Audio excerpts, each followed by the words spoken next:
Hey, what's up, guys? It's your boy DD758, Sakafet. To all my subscribers, I'd like to say thank you, and to all my new subscribers, I'd like to say welcome. First off, I want to say my prayers go out to Sherelle and Perry and their son because, as we know, Sherelle has COVID, and then my prayers go out to them. I hope they get better really soon, and my prayers go out to them. And let's everybody just put your prayers out to them that she recovers and she comes back as quickly as possible because we need her back. And today, I just want to touch base on Married at First Sight. A lot of people have been telling me to cover it, so I had a look at it. And Married at First Sight is just getting better and better with all this drama. It really is. And let's get into it because that thing is just a whole train wreck. First, I want to touch base on Clara and Ryan. Clara and Ryan. Clara and Ryan, they got married, things kick off, and Ryan said he was the class clown. I believe he is the class clown because he have never been in love before. I cannot understand how you've been around for so long on this stuff of you've never been in love before because he's never experienced that feeling. Now also her experience is she's like she said she was like to party. She's been around frat boys, so that her situation is I believe she's been looking for love all around places. So since she's been looking for love all around places and Ryan have never been in love, then that looked like a recipe for disaster. I don't think it will go anywhere. And then we have Virginia and Eric. Virginia. Why does Virginia like to drink so much? She drinks a little too much for my liking. I cannot be in a relationship with someone that drinks so much because shit. Like you'll be like, it to me it's too much. And I think just my opinion, I think she needs help. But then Eric now is trying to be a supportive husband, trying to get things going and trying to get the relationship going, but he needs to talk to her about her drinking. She drinks too much. We have Vincent and Brianna. That's my favorite couple on the show. I think that couple will last, but at the same time, I think Vincent is just a volcano waiting to erupt because Brianna is bossy and Vincent now is he's trying his best to be passive, be supportive. And he said to them they were match made in heaven. Yeah, they were match made in heaven, but at the same time, I think it will get to a point where he's going to explode. He's not going to stay with she being bossy for so long, and he's going to explode. Then we have Haley and Jacob. Those two couples just need to just get divorced right now. Honestly, they need to get a divorce right now because to me, after the first night of getting it in, the connection should have come whereby when that connection came, the two of them would probably say, okay, well, this was our first night, we made love, so now they should just make it official. But it seems like the first night was probably awkward. I don't know what transpired, I don't know what happened, but and then he keeps on talking about you were in a pink phone. You mean to tell me that's the best conversation you can have? Like every time she asks him something, he keeps on bringing on you wearing that pink phone back in the day. I guess it was spring break. Why do you keep on bringing up you wearing a pink phone? I don't know, but that's up to him. Let him wear his pink phone. I don't think she's interested in him. She and him probably need to go their separate ways. I don't think that relationship will last. So let's get into it. I got my co-host with me today. It's Nana Marakia. But we're gonna get to Paige and Chris in a bit, but I just want to hear what Nana have to say about the first few couples because my main focus is on Paige and Chris. What do you have Hey, to say Didi. about? Hey, what's up, Nana? Which What one do do you you want to think? start? You can tell me about Clara and what's his name, Ryan? Yeah, How about we start with the most boring one, Jacob and Haley. Jacob and Haley. Okay, yeah, we can start with Jacob and Haley. Yeah, this is the driest, most boring couple I have ever come across, and maybe that's why they were matched, eh? Because they're just each of them is as dry as the other. There's no attraction, no connection. It doesn't help that they slept together the first night. But also, she hates him. She really hates him. Like, she doesn't even want to hang out with him, you know? But also there's something about Jacob that gives me psycho vibes. Like, there's something about him that's just, I don't know. But do you think since she's been single for 7 years, you think that's one of the issues the two of them are facing? She's been single because she's boring. You think she? And yeah, and it's possible. I mean, if you haven't been dating for that long, but if you had something to bring to the table, then at least, you know, or if you knew who you were enough to know in a situation, if something is not working, then you walk away, then, you know, I suppose she would be happier. But they're both miserable because they're forcing this situation and it's just not working. They're just not compatible. And there's no connection there. Absolutely Yeah. no connection. But I They're would think very after boring. I would think after the first night, things would have probably changed, but it didn't. That's what he was hoping as well, I think. But he says that she pulled away after that. So I don't know. Maybe He his must have, performance wasn't he up must to have par. done something horribly wrong in that bed. His He must. performance wasn't up to par, is how I would put it. In diplomatic terms. Okay, so what do you think about Vincent and Brianna?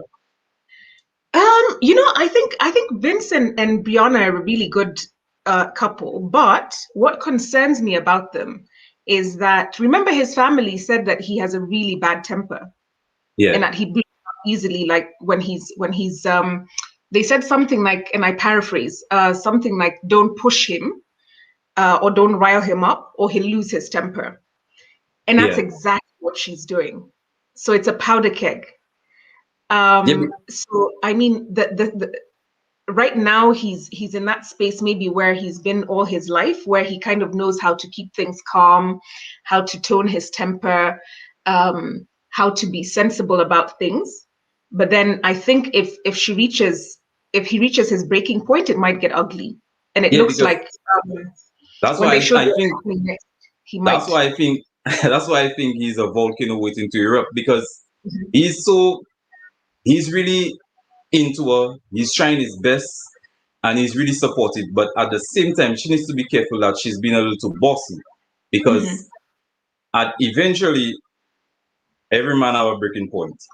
You'll get Yeah. to a point where he will start telling her, you know what, I can't do this. You need to chill out.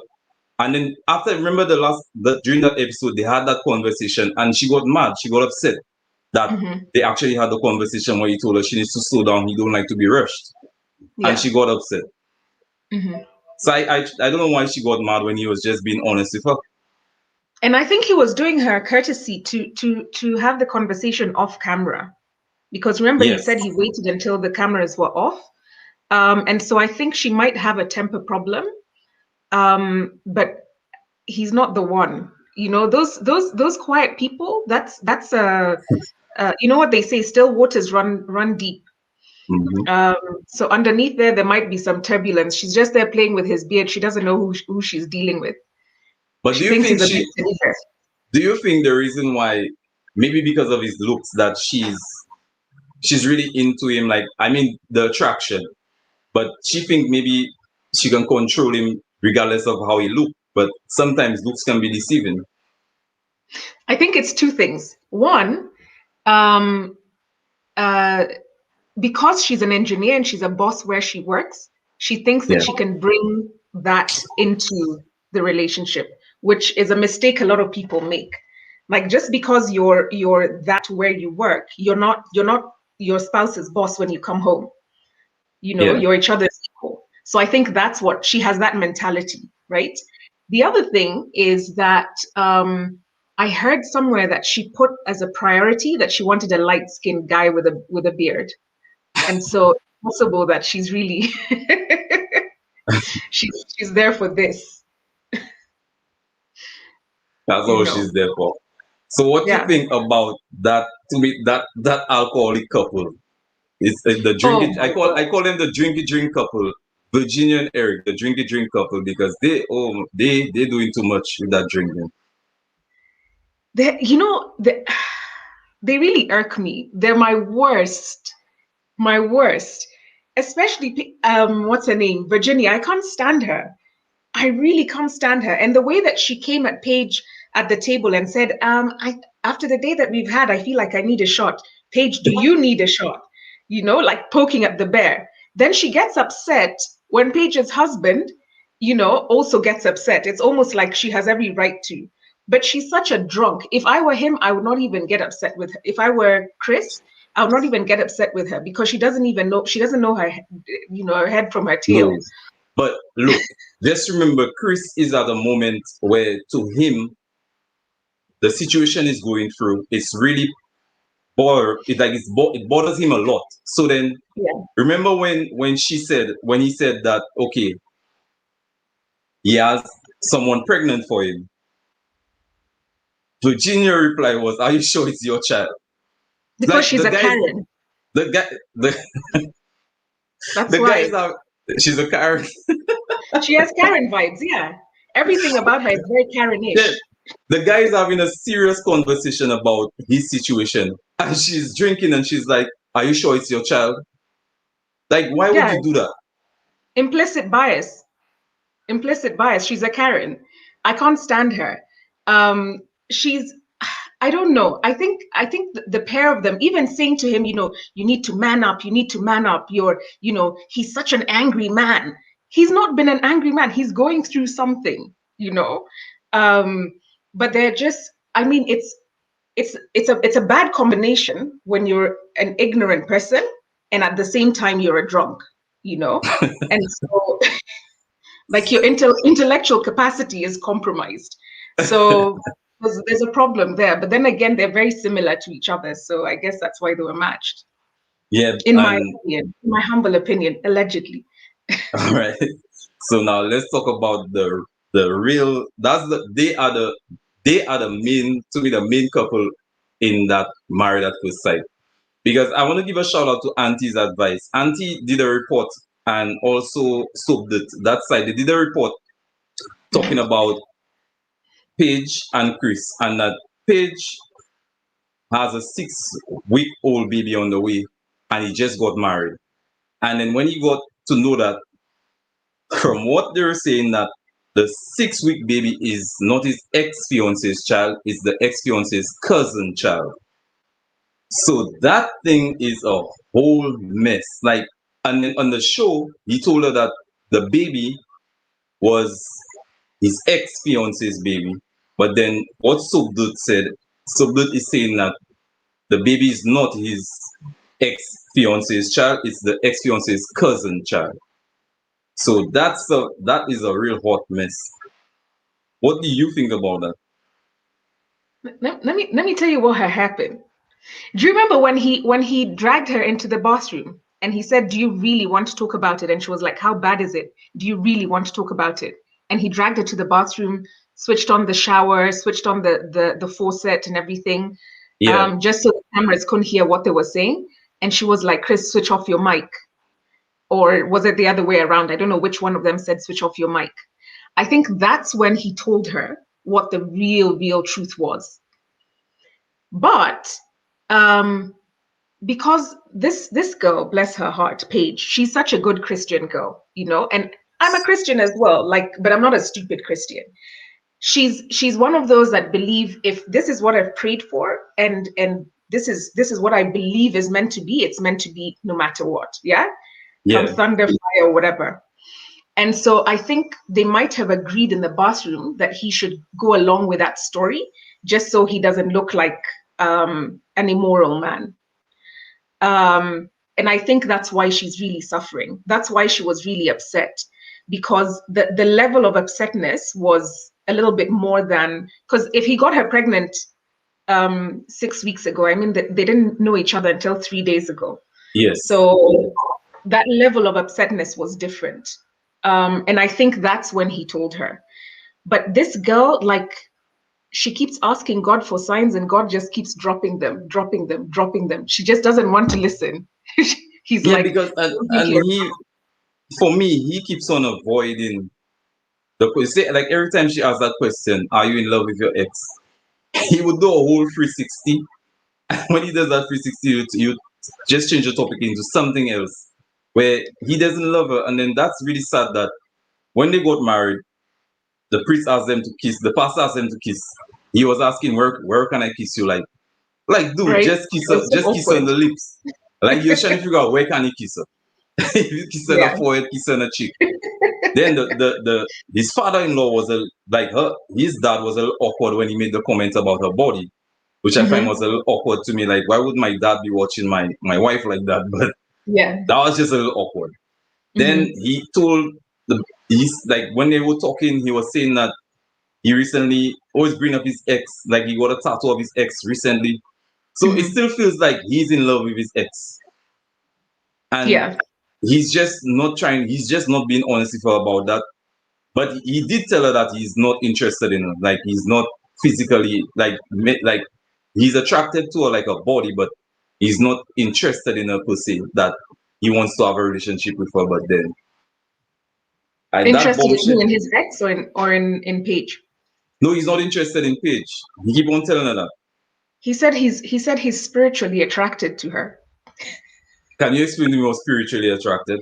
Because I don't know what spiritually attracted. Let me tell you something, Didi. If a guy told me he was spiritually attracted to me, I would send him to my pastor, because that's who you should be spiritually attracted to. Like, that's what you mean. But that was his way of just keeping her. He knows how to rope her in. She's wrapped around his little finger. He's a freak, and he just, he wants to keep her around for what he wants. He's going to be kissing her I where the saw sun that. shine. I like that one. But look, remember Nana. Remember when she said that all he wants is just sex, sex, sex. That's all he Yeah, wants. yeah. And so how can you not be attracted to somebody and you just keep on having sex with them? Because I think people, especially a lot of guys, and I don't mean to stereotype, and this is just my opinion. I think they're guys that can compartmentalize, right? You can sleep with somebody but not necessarily want to be with them. And that's why people have friends with benefits, that sort of thing. Now he's seeing her as somebody that he wants to keep around just for that purpose. He doesn't see her as his wife, or as his, he just knows what to tell her at the right time in order to keep her there.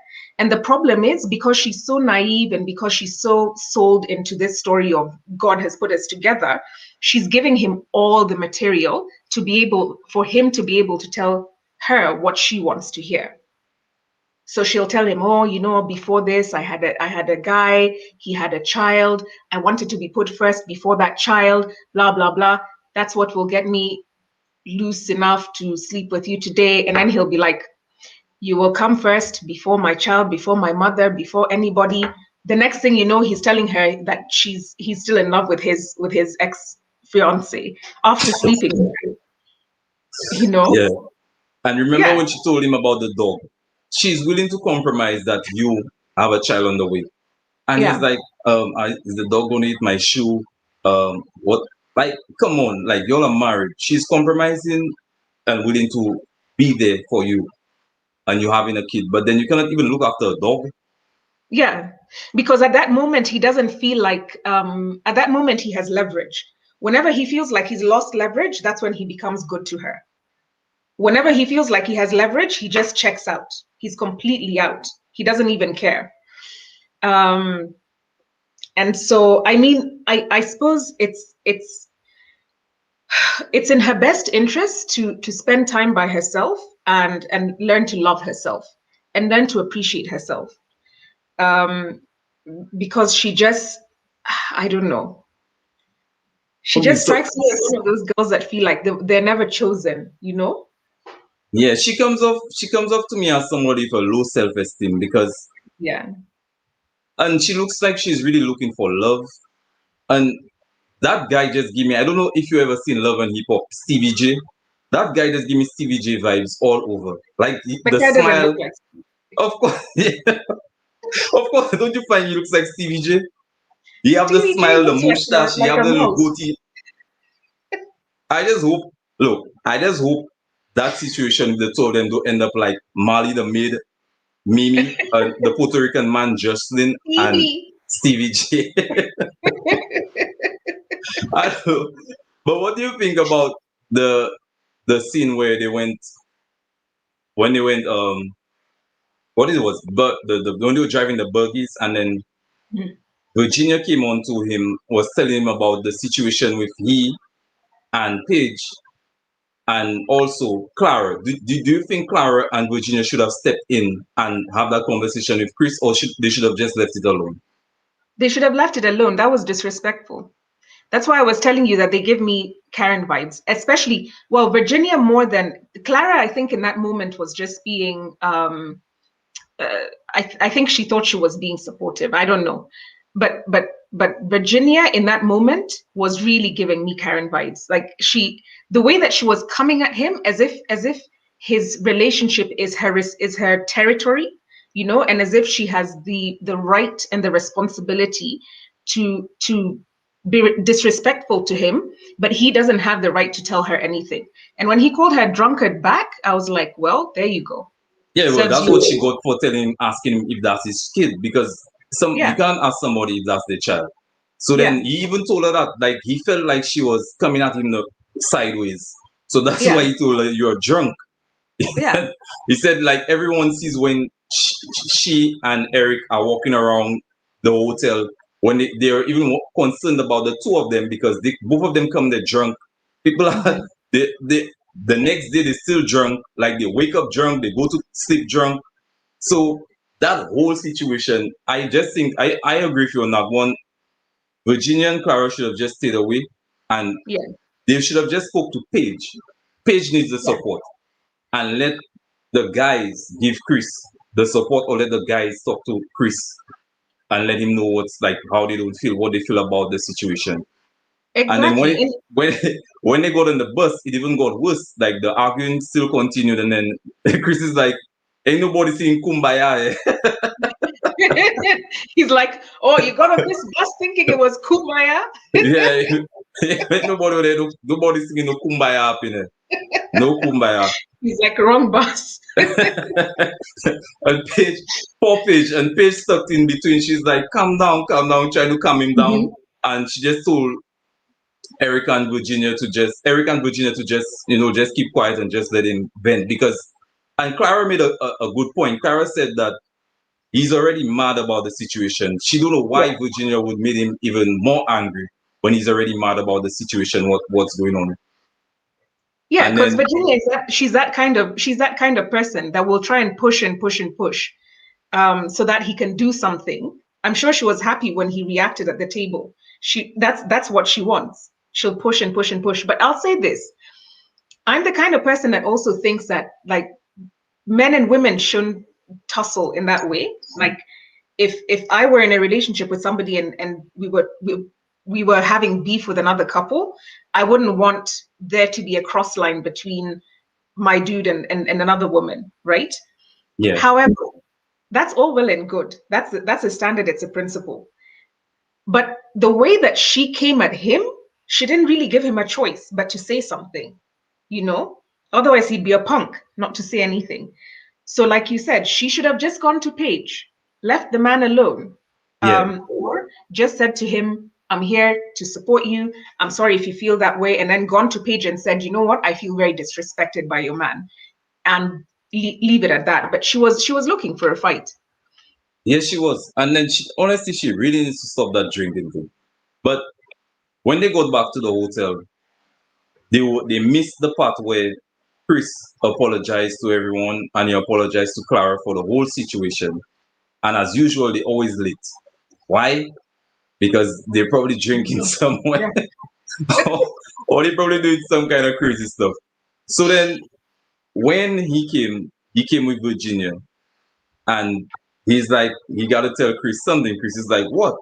He's like, well, I didn't like the way you speak to my wife. I was like, oh, here we go. It's about to go down. It's about to go down. And then he want to defend his wife. What do you think about that situation? Do you think he was right for defending his wife? Or do you think he should have just left that whole situation alone? You know, I think he should have, and it's possible that I think he should have told his wife that she was wrong, but not in front of people. And it's possible that he told her when they were in the room. Who knows? But to me, it seemed like one of those situations where when they got to the room, she probably told him, how did you let somebody talk to me like this? And you need to go out there and check him, blah, blah, blah. And the guy was probably nervous. He was thinking, like, if we get into a fight, this guy he'll flatten me, Um, but they were wrong for coming into that situation in that way. And that's why I keep saying they have this privilege it's not warranted. You come into a space, you find people peacefully talking, and all of a sudden you want to, start talking about, don't you ever talk to my wife like that. Da, da, da, da, da. It's so silly. It's so silly. But I think if had there not been any cameras, and I don't condone violence. Yeah. But would be I like what in a shock Vincent of did. stupidity took me to the ICU on TLC.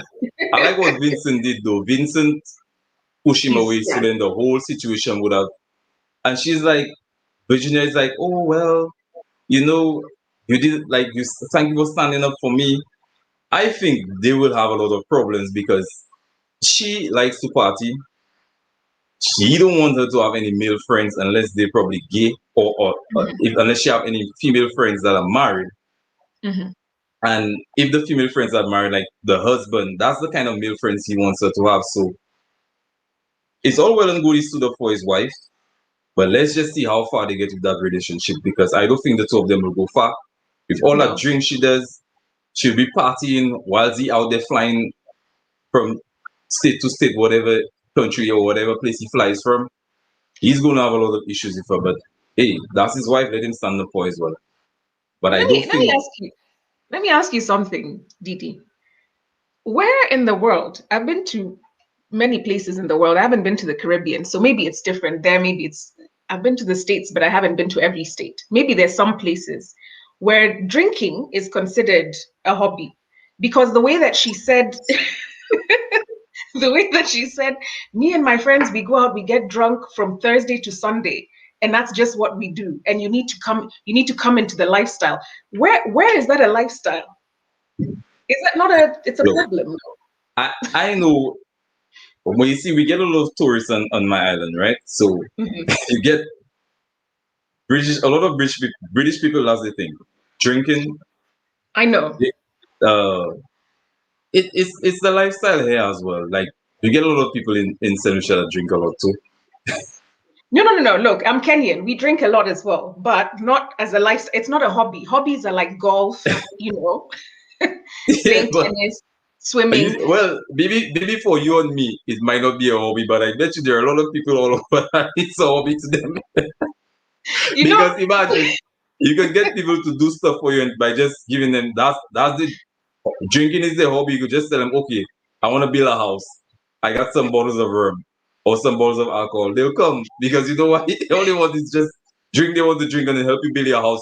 You get free labor by just buying them alcohol. So no, but the way even if it's something you enjoy doing, and like I said, Kenyans, we're known for our beer. Tusker is a huge thing. Everybody knows Kenyans for Tusker, but nobody would be proud enough to say, my lifestyle, you need to join my lifestyle where we drink from Thursday to Sunday. Not just drink, sorry. She said we get drunk. And she's like, you need to get into it. Get into it. My God. But then you see the tequila on the table, like that's crazy. And when you remember when she came, she's like, Paige, you want to drink? Who does that? Like, I need the people going through a hard time. Who does that? I'm telling you, Virginia. But honestly, I find Paige is so sweet. I think Paige is marriage material. Yeah. I don't know fully her story, but she's a very sweet person. It looks like her self-esteem is I think that's one of the things, but it looks like she's really looking for love. And he needs to step up. Although I find when he told her about the baby, that was a big step he took. and then hopefully, maybe they might work. But I think the reason why she is staying in that marriage is because she probably just wants somebody to love her and somebody to love, and she's looking for love. That's Yeah. the only reason I think she's staying. Yeah, I don't doubt that Paige is a good person. But there's a difference between being a patient person and having an unhealthy level of tolerism for people's nonsense. And I think that's what she has. Her boundaries are not strong. And I think there's probably something that she needs to look at there. Very submissive. Yeah, she needs to look, but submissive can be positive or negative, but she needs to look at something within her that she allows for somebody to treat her in that way. And that she keeps ignoring those red flags. It's not healthy. It's not healthy. Um, But let me and ask like you a I said, question. Let me ask you a question. Let me hear your opinion on that. In that situation, what would you do? Because just remember, he had the baby before they got married. He did that. And now that they're married, he getting to find out about the child. What would you do in that situation? to be very honest with you, at maybe 25, I would have probably stayed as long as she did. And then I would have been confused around that baby issue. I'm not quite sure what I would have done. At 30, whatever, mind your business, something years old, I probably would have, anyway, at 35, I probably would have left the day that he said he wasn't attracted. I would have left. I can't But be sitting there with you and you tell me you're not attracted to me. What do you mean? but so that means you would never take that step with him. Like, okay, so let's say No. you give him a chance. You'd never take that step and consummate your marriage by jumping into the bed. After he's told me that he's not attracted to me. My mother didn't raise no fool.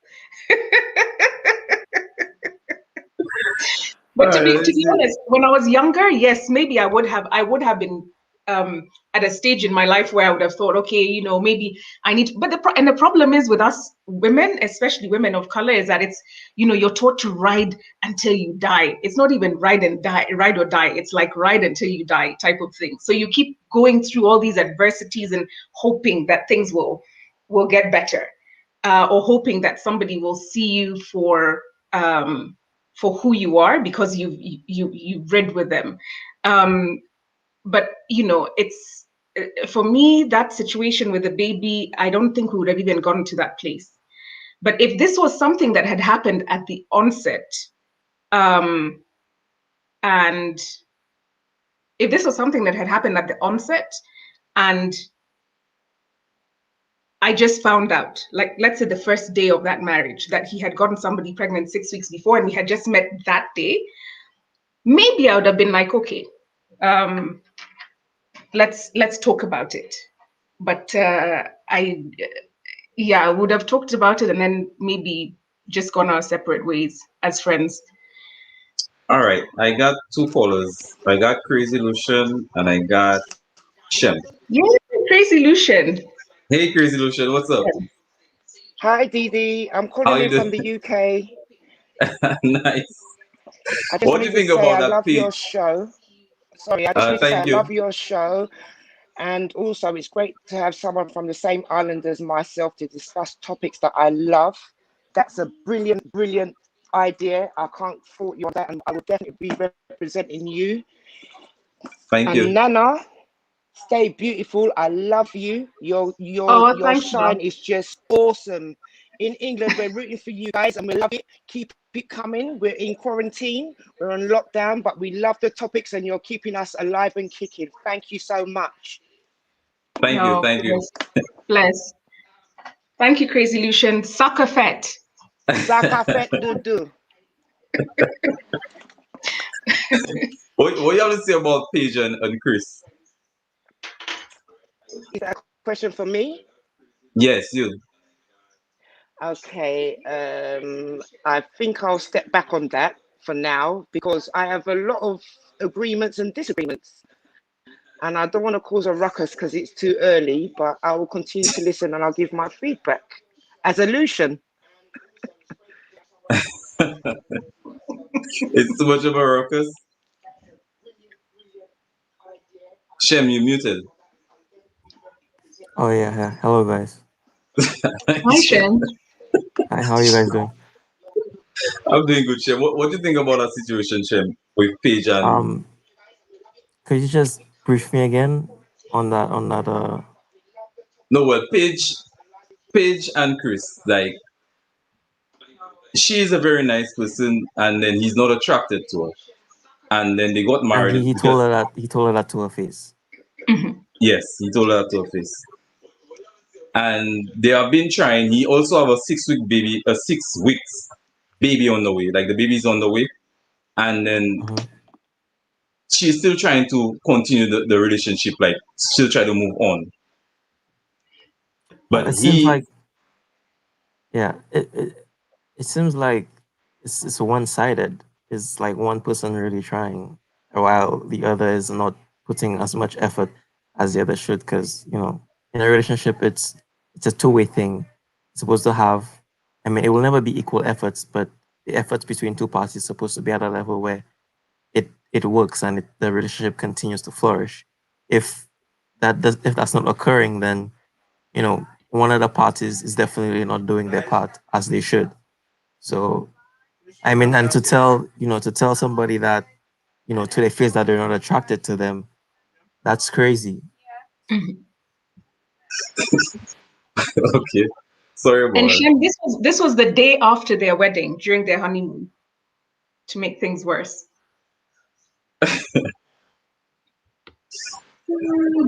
yeah, it was the day after the wedding. What's up with So them? like okay, so that's crazy. If that's the case, then if you tell somebody that to their face that you're not attracted to them, then why continue? What's the point? There's no point. Exactly. But Nana, Exactly.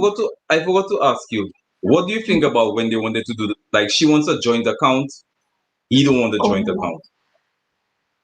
He wants to have everything separated. She should not do that. That's a bad idea. Look, two people that's not compatible having a joint account is just cause for more problems. No, what she suggested is she was like, look, we're married now. And so we should probably have a joint account in order to take care of like the bills and that sort of thing, like, household utilities. And he was like, nah, first of all, you make, and then first of all, you make, she interrupted him. She said, a third of what you make. And he said, no, it's just a quarter. And she was like, ha, ha, ha, ha, ha. And then he said to her, actually, I'm not interested in, Yeah. I'm not interested in sharing an account with you. He's like, I'll give you what you need, but I'm not interested. But that tells me that he's at that phase of boyfriend, girlfriend, like when you're just getting to know somebody. He's not ready to be married, and he doesn't want to be married to her. He wants to sleep with her. He wants to have his cake and eat it too. He's gotten the cow. He doesn't need to buy the milk, and he's happy. Yeah. Yeah. I know, but I don't know why look, she's seen I see Paige is just too nice. That's just Paige problem. She's too nice. She's seen all what she's going through and she's still asking him about the joint account. Nice or naive? Naive. I think it's I would naive. still say she's too nice as well because well, yeah, you're right, naive because it's more than just too nice. yeah, That's, like I said, it's unhealthy, and it's unhealthy tolerance for somebody. It's unhealthy tolerance. And even if let's say her heart is in it, because sometimes the heart wants what the heart wants, and maybe she's really into him. You can love somebody from afar. She doesn't need to subject herself to that sort of thing. I mean, even after all that, he tells her he's not attracted to her. He has a baby on the way. He doesn't want to share an account with her. He doesn't care about her dog Bentley. Now he says he's still in love with his ex-fiance. They've been talking on the side. Like, come on. She's a punching bag. What are you Anyways, laughing at? No, something I saw in the comments. But anyway, all right, Nana. Well, any last words, Nana? Because I'll start covering it from every Thursday. I'll be going live with it because it's getting more interesting. I'm looking forward to the next episode. I'll be doing a recap on it next week Thursday. So every Thursday I'll be going live with Married at First Sight. So then I hope you guys tune in. But any last words, Nana? My last words are God answers prayers, because Paige has been asking him for signs and he's been giving them to her in the form of red flags, and she's just not listening. So I don't know. I don't know what she's going to get hit with the next time, because that's what she just keeps praying for, and she just keeps getting them. He's just I think handing them to her. Like, here you go, here you go, here you go. And I she's just think ignoring. she did. I think she did more signs because I don't know when she'll ever get the sign she needs. And she keep on saying God will not put her in a situation that she cannot handle. So I like her faith. Let her keep her faith. Let's see how far they get with this. But then Eric and Virginia, my thoughts That's a on them, true. I don't think they will last. Jacob and Haley, I don't think they will last. The only people I think that might last on this is Brianna, sorry, and Vincent. That's the only couple I think that might last. Paige and Chris, you might be surprised. And then the matchmakers who get in, they were putting heat on them, saying like, how can they're professionals and they pair up the way they pair up those couples and they're professionals. I lost a lot of faith in that. I know you want to end, but before the previous seasons, I think it was genuine. Like you could see that they genuinely had looked into the different couples and actually put people. There was some sort of authenticity to it. I think this season is about drama. It's about ratings, to be very honest with you, because there's absolutely no reason. For instance, someone like Virginia, you can tell she's a drunk. There's no reason you would put her in a situation like this. She needs to be on a show about rehab. So for me, you know where Virginia needs to be? A life after lockup. She needs to get somebody out of prison. Because for you to be drinking like this, to me that's what you did. Somebody straight out of jail. Then you call it a life. It's her lifestyle. It's her hobby and her job. Nah. I'm so done with Virginia. Let me tell you. What do you think? Would you be somebody that drink like they drink so much that? No, that's toxic. That's what that is. But for some people, it actually is a lifestyle. Many illusions, and I'm sure you know some of them. Didi. As soon as they come from work, buy a bar every single day. It's religiously. It's a lifestyle. Look, I love Mira, man. Mira, meet love me. I'm already drunk. My baby never cheated on me yet. That's a very, very, very famous Caribbean song. So the guy is basically talking about his bottle of rum. All he needed is his bottle of alcohol. He don't need no woman. So he's saying is my baby loved me, and I know my baby loved me, and I love my baby. So he's talking about the bottle of rum. So, but I think Virginia needs. I think Virginia needs to stop drinking. She really needs to stop. But anyway, guys, thank you for. Needs help. Yeah. Yeah, she needs help. She needs help. Yeah. I think she'll put him in a lot of trouble the way she drinks, because imagine they go to a bar and she gets into an argument. It's not good to be drinking like that. Yeah, and she but expects anyway, guys, I'll see you guys next Thursday. I'll be doing a recap and another live on Married at First Sight. Thank you for coming, Nana. Shem, thank you for coming, and Shem, thank you. I appreciate you guys. On 1, 2, 3, stay blessed. Cheers, guys. Bye. Stay blessed. Peace out. Take care, guys.